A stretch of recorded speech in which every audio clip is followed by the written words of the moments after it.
मध्य प्रदेश में इंतजार हो रहा है। पॉलिटिक्स में कुछ नए विषयों को लेकर पक्ष और विपक्ष की तीखी बहस का।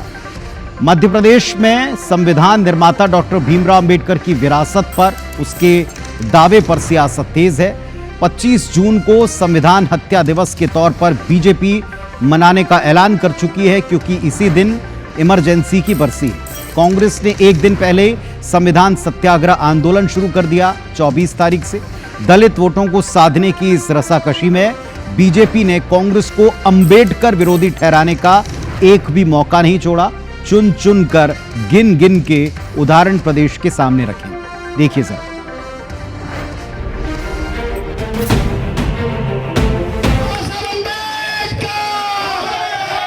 मध्य प्रदेश में फिर बाबा साहब भीमराव अंबेडकर पर सियासत गर्म है। कांग्रेस ये दावा कर रही है कि दलित आदिवासियों के रहनुमा केवल और केवल कांग्रेस पार्टी है। कांग्रेस संविधान सत्याग्रह आंदोलन के जरिए दलित बस्तियों में दलितों के साथ भोज कर ये संदेश दे रही है कि बीजेपी अंबेडकर विरोधी है, इसीलिए ग्वालियर हाईकोर्ट में अंबेडकर की प्रतिमा नहीं लग पा रही। कांग्रेस ने भोपाल के पंचशील नगर के बुद्ध विहार में ये संकल्प लिया कि जब तक ग्वालियर हाईकोर्ट में बाबा साहब की प्रतिमा नहीं लगेगी, तब तक आंदोलन जारी रहेगा। कांग्रेस ने प्रदेश भर में दलित बस्तियों में पंचायत की। बुधवार को ग्वालियर में कांग्रेस के सभी बड़े नेता उपवास करेंगे। जाहिर है कांग्रेस अपने छिटके हुए वोट को फिर हासिल करने की कोशिश में है। जब तक ग्वालियर खंडपीठ में बाबा साहब अंबेडकर जी की मूर्ति का स्थापना नहीं होती, कांग्रेस पार्टी आंदोलन संविधान सत्याग्रह चलाती रहेगी। बाबा साहब का नाम मोदी, मोहन भागवत सब लेते हैं लेकिन उन्हीं के जो चक्षु है वो बाबा साहब का अमित शाह से लेके ये छुटभैया अपमान कर रहे हैं। तो हमें संकल्प लेना है कि बाबा साहब की प्रतिमा ग्वालियर न्यायपालिका में लग के रहेगी। इधर कांग्रेस दलितों के मामले में बीजेपी सरकार की घेराबंदी कर रही है, तो दूसरी ओर बीजेपी ये कह रही है कि बरसों से अगर अंबेडकर का विरोध किसी ने किया है तो वो कांग्रेस ही है। जिस दल ने चुनाव में बाबा साहब अंबेडकर के विरुद्ध प्रत्याशी खड़ा किया, उनको हराया, जिस दल ने बाबा साहब अंबेडकर को अपने कैबिनेट से अलग कर दिया, वो दल बाबा साहब अंबेडकर की बात करेगी।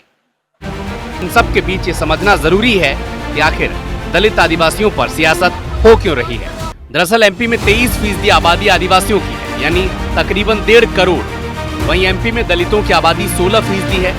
एमपी में 47 विधानसभा सीटें अनुसूचित जनजाति के लिए आरक्षित है, तो एससी वर्ग के लिए 35 सीटें रिजर्व है। हाल ही के चुनाव में इन्हीं 82 रिजर्व सीटों में बीजेपी ने 50 सीटों पर जीत हासिल की, जबकि 2018 के चुनाव में बीजेपी केवल 33 सीटें ही जीत पाई थी।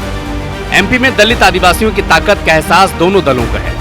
शायद इसलिए कांग्रेस एमपी की 38% आबादी को साधने की कोशिश में है। फिलहाल चुनाव दूर है, लेकिन कांग्रेस ने अपनी जमीन तैयार करना शुरू कर दिया है। कांग्रेस अगर अपने एजेंडे में कामयाब होती है तो ये तय है कि बीजेपी को अगले चुनाव में बड़ा नुकसान हो सकता है। नवीन कुमार सिंह, IBC24, भोपाल। तो एक तरफ तो कांग्रेस पार्टी अच्छी तरह समझती है कि लाख दलीलें दे लें, लेकिन इमरजेंसी का दाग उसके दामन पर कुछ इस तरह लगा हुआ है कि ये दाग जल्दी धुलने वाला नहीं है। लाख कोशिश कर लें, लेकिन हर साल बरसी मना कर भारतीय जनता पार्टी भी जनता को याद दिलाती है कि इमरजेंसी का काला अध्याय कितना काला था और इसका दाग कितना गहरा है कांग्रेस के दामन।